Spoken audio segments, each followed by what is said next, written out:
Primeiro porque, assim, crianças nem sabem do que se trata. Como você mesmo te falou, né? A criança está chamando de CLT. Porque ela está imaginando que aquilo seja uma coisa pavorosa. Provavelmente ela escutou alguém, né? Ela escutou, mas ela não teve definição do porquê, né? Ela simplesmente trouxe aquilo ali como algo que esteja denegrindo uma outra pessoa. Onde eu resgato essas coisas? Na nossa história, né? Ontem eu estava estudando para uma prova junto com meu filho, que faz economia na Federal, e eu aprendi muita coisa, assim, pelo menos me trouxe muitas reflexões. Quando eles falam sobre os avanços, o desenvolvimento de um país, que nem sempre, quando você recebe os aportes de muitos investimentos, por exemplo, você tem uma sociedade preparada para aquilo. Então, não adianta você simplesmente, olha, eu tenho linha de financiamento para você abrir um novo negócio, eu tenho uma linha para você investir e criar uma indústria ali nova. Se você não tem a base, que é a educação. A gente já teve um papo aqui sobre educação muito bacana, né, há um tempo atrás, que é a base para a gente conseguir conciliar esse modelo de trabalho que está chegando, né, que está mudando. Eu acho que ele não vai totalmente acabar com a CLT. A consolidação vai mudar. A consolidação vai mudar em algumas bases para que ela se atualize nas questões modernas, nas questões que a gente tem vivido hoje. A inteligência artificial também está gerando essa modificação, porque o modo de trabalho também está mudando. Quantas pessoas conseguem fazer muito e até às vezes melhor em casa? Você tem o home office, você tem aqueles nômades digitais, que eles podem estar em qualquer lugar.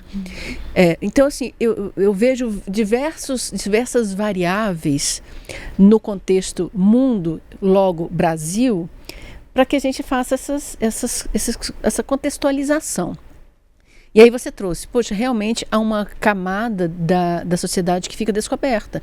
E fica, porque nós também temos, historicamente, as pessoas não têm acesso à informação, não têm acesso à escola. E agora é um pouco diferente. Então, eu acredito, gente, que a gente está passando num processo de transformação. O que é o processo de transformação? Onde aquilo que é tradição continua existindo, fazendo uma grande força no mercado, mas os novos modelos, com as novas questões, que não é só a geração Y, Z, que está trazendo isso, são as tecnologias que estão possibilitando essas questões. Porque os fotógrafos, né, gente, no tempo da Kodak, que a gente tinha que revelar o filme, que a gente tinha que comprar, se você colocasse errado, ele não rodava dentro da máquina. E hoje você tem todo um contexto digital que você tira uma foto, organiza uma foto, e inclusive a inteligência artificial te produz um cenário. Então a gente talvez tenha esse quadro aí de trazer. Será que o CLT é realmente o melhor modelo para hoje? Será que o que a gente está vendo de empreendedorismo a qualquer custo, que é por subsistência, vender brigadeiro para poder pagar a faculdade? Eu já vi muitos alunos fazendo isso. Mas eu já vi alguns alunos que tinham essa perspectiva empreendedora, esse perfil empreendedor, que do brigadeiro criaram uma fábrica de doces, né? De uma prestação de serviço que eles faziam ali bico, né? De fazer trabalho um para o colega do outro, que eu já vi muito disso. Eles criaram uma empresa de fazer revisão de redação para trabalhos. Você vê, o dono do Facebook criou um aplicativo que era para dentro da faculdade mesmo, e aí a coisa tomou uma proporção enorme. Exato. Mas não é todo mundo. Exato, não é todo mundo. E mesmo porque, muito bem apresentado aqui pela Tati, quando você empreende, você gera postos de trabalho, você gera mais oportunidades. Então, quando você tem essas pessoas que se destacam no mercado com ideias, e hoje gerar ideias tem sido mais frequente, a gente ainda não está depositando patentes, né? A gente está perdendo de longe de muitos países ainda. Mas a gente precisa de ter primeiro esse desenvolvimento de base.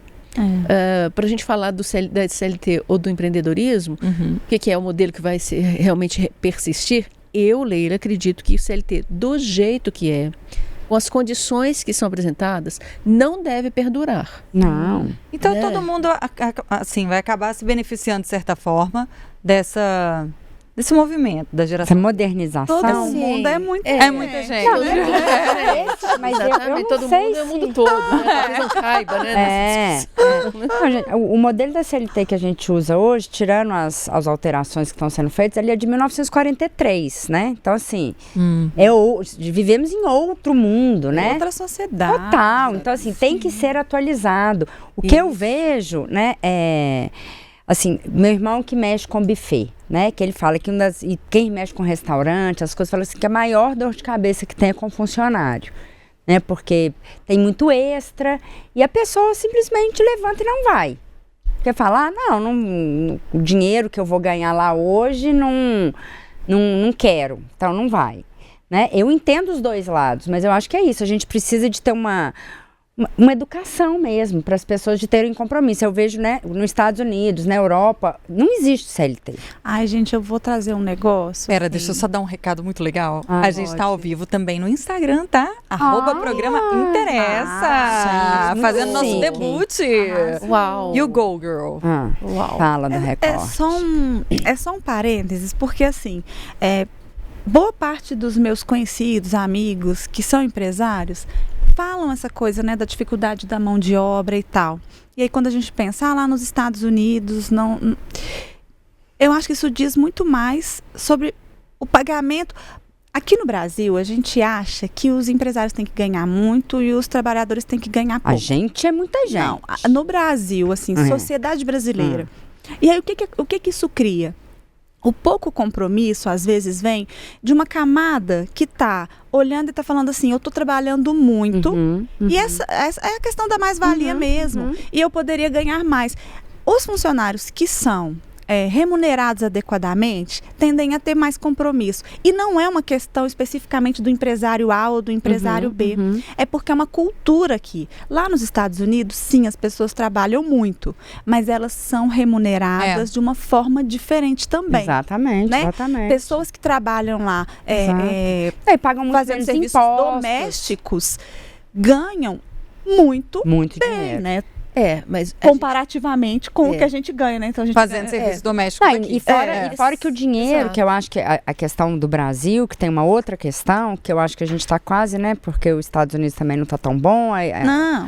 Né? Assim, não é um ótimo exemplo. Exato, né? É o exemplo que eu tenho aqui, mas que está todo mundo em decadência, né? O sistema atual está muito em decadência, né? Você vê o tanto que está a confusão que está lá nos Estados Unidos, porque eles não têm plano de saúde, não tem SUS. Gente, assim, está tudo muito caótico, né? Então, mas eu vejo que o dinheiro, né, tanto na Europa quanto nos Estados Unidos, ele vale mais. Né? Então, o 100 deles lá, você consegue fazer muita coisa. O 100 nosso, a gente consegue fazer muito menos coisa. Então, assim, o salário ele pode ser mais igualitário, eu imagino, tá, gente? Se eu estiver falando besteira, vocês me corrigem aí. Mas, assim, eu ganhava lá, quando eu trabalhava lá, eu ganhava 700 dinheiros. Gente, eu vivia otimamente bem, né? Porque você vai no supermercado, você consegue comprar um supermercado bom, comendo coisas boas, né? Salmão, vinho, queijos bons e tudo, você paga 50 dinheiros. Aqui você compra um pote de café, você paga 50, com salário mínimo a 1.500, né? A cesta básica está R$800, né? Com salário mínimo a 1.500, você tem 2 filhos, você tem que pagar, você não come. A coisa não... a equação não fecha aqui no Brasil, né? Você trabalha, e você está sempre devendo, você está sempre precisando de alguma coisa, ou então você tem que precarizar coisa. Aí tem aqui, né? O ensino público é péssimo. Não, já foi bom. Generaliza falando que é péssimo, gente. Não, já foi bom. Mas hoje. Escolas, mas mesmo assim, se você tiver uma condição, você não vai pôr seu filho numa escola pública, você vai pôr seu filho numa escola particular. Porque você sabe que tem diferença. Agora, né? Eu acho que uma das coisas que a gente pode trazer para a Leila comentar nesse combo, mas que eu acho que dentro do que você está falando, que o que me chama atenção acho que esse ponto que não adianta a gente pensar em qualquer mudança na CLT se a gente não tiver outros tipos de mudança. Exato. Então, por exemplo, porque às vezes também o empresariado não consegue pagar mais para os funcionários? Porque os custos para manter uma o custo Brasil é altíssimo. Então, se o governo, às vezes, né, se o governo pesasse menos a mão no empresariado, essa distribuição poderia ser mais tranquila, o funcionário ganharia mais, teria mais compromisso, e aí sim seria diferente. Então, tá vendo? Porque também não dá para colocar toda a responsabilidade de uma pessoa, na mão do empresariado ou do funcionário, não, é um ambiente. É uma engrenagem, eles são várias engrenagens que tem. A gente às vezes pensa nessa engrenagem e só dá valor para um tipo de processo. A gente não pode falar que o empresariado é que é bandido, é do mal, porque ele gera renda e para ele ganha mais do que os funcionários. Mas muitas empresas têm mais de 30, 40 mil funcionários. Exato. Então, eles geram empregos diretos e indiretos, ok? E esses empregos indiretos geram o que a gente fala de fortalecimento de riqueza local. Então, nesse momento, aí você vê aí várias parcelas de profissionais que trabalham empreendendo nesse contexto. Mas a gente fica muito na base da comparação, sabe? A gente sempre tem referências dos Estados Unidos, da Europa, porque a gente olha para lá e fala, por que aqui não é daquele jeito? Por que aqui a gente trabalha, morre de trabalhar e a gente não tem uma vida que você pode acessar qualquer tipo de queijo ou qualquer tipo de vinho, não é? Frequentar lugares, né? Assim... O contexto que eu vejo é o seguinte, que realmente nesse momento de transição, não é momento, talvez agora, de a gente falar o seguinte, tem que ser esse modelo ou tem que ser outro modelo. A gente vê que a geração que está chegando percebe valor em outras questões que na minha geração lá atrás dizia que era bacana você ter um emprego, ficar 30 anos numa empresa, 35 anos. E muitas vezes essas pessoas ficam a vida inteira fazendo a mesma coisa. E nem por isso estão satisfeitas, né? Eles consideram muito a questão da satisfação pessoal, né? Eles querem estar satisfeitos, eles querem ter o tempo de fazer outras coisas, outras questões. Não é só passear, é de aprender outras coisas, até fazer um intercâmbio para outro idioma, para outra experiência. Então, o que eu estou vendo é o seguinte, que toda vez que vem uma geração nova, a geração anterior critica a nova. Somos a anterior assim, é sempre melhor. Somos assim. Sim.